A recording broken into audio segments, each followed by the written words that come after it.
Hi friends, ముందుగా అందరికీ కూడా నా హృదయపూర్వక ధన్యవాదాలు. ఇప్పుడు నేను చూపించే వీడియో కడవరక చూస్తేనే నాకు సపోర్ట్గా ఉంటుంది, మీకు కూడా అర్థమవుతుంది. ఇప్పుడు నేను చూపించే దీన్ని సేమ్ బేగం ఫ్రూట్స్ మొక్కన పోలు ఉంది. దీని పేరు నల్లేరు కాడ అంటారు.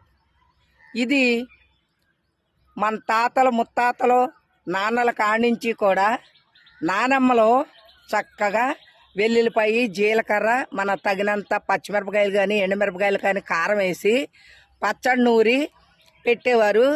ఆ భాగంలో నేను కూడా తిన్నాను. మా అమ్మగారు కూడా చేసేది పచ్చడే తిన్నాను. ఇప్పుడు కూడా తెలిసిన వారైతే కనుక దీన్ని చూస్తే ఖచ్చితంగా విడిచిపెట్టకుండా పచ్చడి చేసుకుంటారు. అయితే ఇది ఎక్కువగాన పొలాల మీద తాడి చెట్లకు అల్లుకుంటుంది, లేదంటే కనుక తుప్పలకైతే అల్లుకుంటుంది. దీని పెరుగుదల ఏదన్నా సపోర్ట్ ఉంటేనే పురాగా పెరుగుతుంది. అలాంటిది ఇక్కడ నేను ఇప్పుడు చిన్ననాటి చూసింది మళ్ళీ ఇప్పుడు చూసింది మీకు తెలియజేస్తున్నాను. దీని పచ్చడి మన కడుపుకి భోజనం ఆకలి తీర్చుతుందనే దృష్టిలో కాకుండా తిన్నారంటే కనుక ఇది ఆరోగ్యానికి నిపుణులు ఆరోగ్య సమస్యలకు చెప్పే ఆరోగ్య పదార్థాల్లో ఇది ఒక భాగం.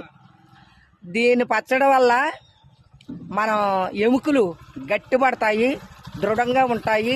అలాగే కొన్ని ఆరోగ్యాలకి కూడా ఆవేశానికి ఉబ్బసానికి అన్ని రకాల వాటికి కూడా ఉపయోగకరంగా ఉంటుందని నేను తెలుసుకున్నాను, మీకు తెలియజేస్తున్నాను. చూడండి, బేగం ఫ్రూట్స్ చెట్టిన పూలు ఉన్నాయి. ఈ నల్లేరు కాడ చాలా లేతగా ఉంది. మరి ఇదైతే కనుక పొలాల మీద అయితే చాలా పెద్దగా అల్లుకుంటుంది. కొంచెం కాడ కూడా లావుగా కూడా ఉంటుంది.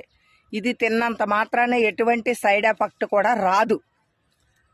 ఇది చాలా అరుదుగా అడిగి మరీ పట్టుకెళ్తారని మరి దీన్ని పెంచిన వారు నాకు చెప్పారు. నేను తెలుసుకుని మీకు తెలియజేస్తున్నాను. నా వీడియో నచ్చితే లైక్ చేయండి. కడవరక చూసి ఓ సపోర్ట్ ఇస్తే నాకు ఒక ఆదరణగా ఉంటుంది. మీ ఆర్టిస్ట్ రాజేశ్వరి, నల్లేరు కాడ. లేత నల్లేరు కాడండి పచ్చడి చేసుకుంటే కనుక మా అమ్మగారు చేసేది నా చిన్ననాటి తనం ఇప్పుడు బాగా గుర్తుకొస్తుంది దీన్ని చూస్తుంటే.